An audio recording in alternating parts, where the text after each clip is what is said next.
Hi, I'm Jeff Stark. Thanks for being with me today. Today, I would like to give some advice to women who might find themselves in four possible categories. You can't be in all four, you can only be one at one time. But the advice is going to be given to women who find themselves in one of four of these particular categories. It's going to be given to women who find themselves to be engaged. It's going to be this advice is given to women who are in a dating relationship with a man. And this advice and counsel that I'm going to be given would also apply to women who find themselves in a pre dating relationship with a guy. And then this advice is going to be also relevant for a young lady, a teenage young lady, or a young lady in perhaps their 20s or maybe 30s, unmarried, single, but there is no man in her life at this particular time. What I would like to do is give advice to these four ladies who happen to be in one of these four categories about the man who's either going to be in their life or the man who is already into their life. My advice is that you be prepared to ask a question regarding the man whom you are in a pre-dating relationship, a dating relationship, or perhaps an engaged relationship. That there's a question that has to be asked of the men in your life, or the men who will one day be in your life. It's a very important question. It's a very urgent question. It's a very personal question, and it's a very intimate question. But it has to be asked whether you're in a pre-dating relationship with a man, a dating relationship, or perhaps you're even engaged on the verge of being married to a man. It's a question that has to be asked, and it's a question that has to do with this particular issue. The question that you're going to have to ask the man in your life, or the man who will one day be in your life if you're a single person and there is no man in your life at this particular time. You want to be prepared to ask this question, and if you find yourself in a pre-dating, dating, or an engagement, this is a question that you will have to ask your man, your boyfriend, or your fiance. And it's a question about his sexual life. The question that you're going to want to ask him is about whether he does pornography, masturbation, and orgasm. Now, if you're in a pre-dating relationship, you want to ask this question because how he answers this question will determine what you decide to do in terms of whether you're going to enter into a dating relationship with him or not. How he answers this question is going to determine whether you're going to date him or not.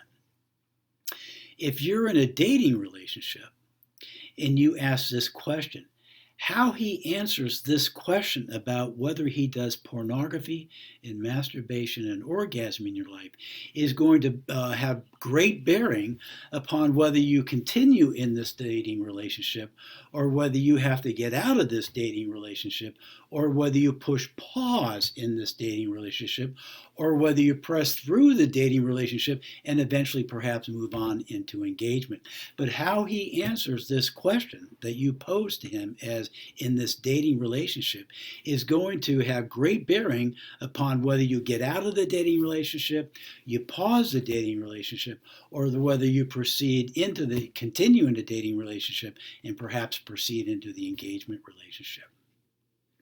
Now, how your fiance also answers this question is going to determine also, similarly, whether you get out of this engaged relationship, whether you stay engaged but you push the pause button of engagement. His answer is going to determine whether you continue through engagement and through the wedding day and into marriage. But how he answers this question to you, his fiance, is going to have a bearing on whether you get out of the engagement, you pause the engagement, or you proceed through the engagement and into marriage. It's a very important question, and it has to be asked. And here's the reason why. Pornography and masturbation and orgasm is sexual immorality. Sexual immorality is a very broad term in the New Testament, used about somewhere between 12 and 15 times. Every time that you see the term sexual immorality, it's a very broad term that includes a number of different sexual things. It involves premarital sex. That would be sexual immorality. That would be among single people. If you're a married man and you commit adultery, adultery would come under this broad term of sexual immorality. Homosexuality would come under this broad term of sexual immorality.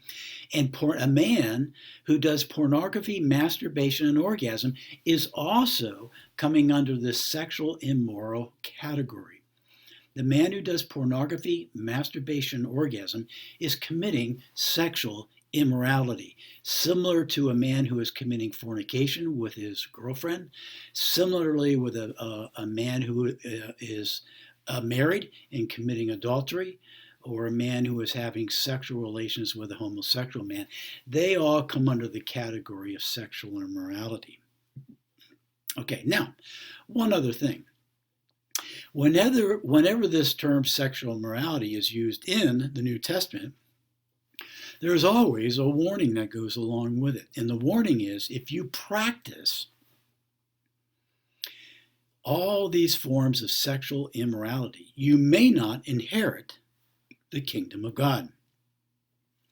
The man who practices adultery may not inherit the kingdom of God. That's how serious it is in a spiritual matter, not to mention the fact that it's serious in a marital context as well. The man who commits fornication or has premarital sex, he practices that, he may not inherit the kingdom of God, is what these verses in sexual immorality are saying to the man or the woman who's committing fornication, that is, having sex outside of marriage, if that is their practice. The man who is practicing pornography, masturbation, and orgasm, that warning applies to that person as well, that he too may not inherit the kingdom of God, because it says all those who commit sexual immorality will not inherit the kingdom of God. Corinthians says that. Galatians says that. Colossians says that. Ephesians says that. Thessalonians says that. And there are other passages in Revelations that says that. Hebrews says that. All who practice sexual immorality will not inherit the kingdom of God. One other thing regarding that. The man who commits sexual immorality, let's talk about the man who commits adultery and commits sexual immorality as in adultery. He's making two sins. He's doing two things very, very sinfully. Number one, before he commits adultery, he does two things. He abandons God, he turns his back on God, and he walks away from God and then commits adultery. Every single time he commits adultery, he turns his back on God, he walks away from God, he commits idolatry, and therefore he goes about adultery. Adultery, the source of adultery, the root of adultery, is not a marital root, it's a spiritual root. A man commits adultery only if he turns his back on God, abandons God, and then chooses to commit adultery.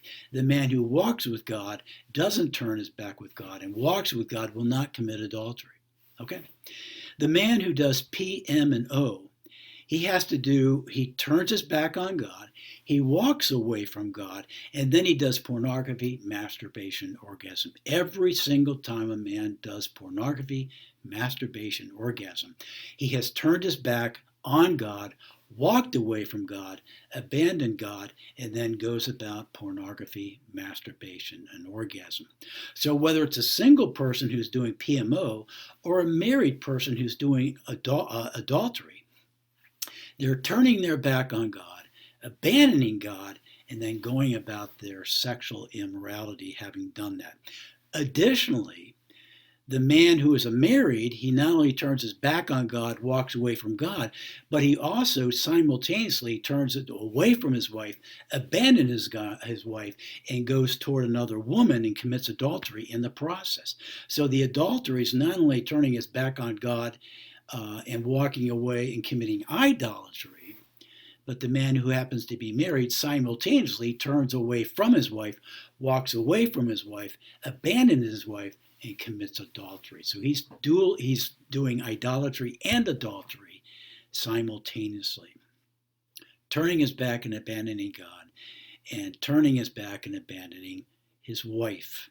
Now again, back to our four ladies and four categories here. This is why you want to raise this question, because his sexual habits should be of great concern to you. Great concern to you. If the man says to you, if Mike says to you in a pre-dating condition, if he says to you, well, to be perfectly honest with you, yeah, I do. I do pornography. I probably look at pornography maybe once or twice a week. Yeah, sure. I masturbate when I do that. Yeah, sure. Well, would that make a difference to you in terms of whether you would jump into a dating relationship with this man or not? But anyway, here's the point I'd like to make. This is a very important question. Our society is not taking this matter seriously. The church is not taking this matter seriously. Non-Christian men and women are not taking this matter of pornography, masturbation, orgasm seriously. The church is not making it and taking it as seriously as they ought to. And so it's very important that a young lady press this question home lovingly, kindly, toward the man that she might be interested in as to whether he's doing pornography, masturbation, orgasm. Now, what I'm going to do in the next video is I'm going to show you how to ask this question if you're in a pre-dating relationship. I'll give you a role play for you how you ought to ask this man who's asking you to date him. How would you bring up this matter of PMO, and how would you ask the question? How would you ask the question if you're in a dating relationship already, but the question hasn't come up, the discussion hasn't come up? So I'm going to role play for you how you ought to bring up this question with Mike, whom you're dating at this particular point in time.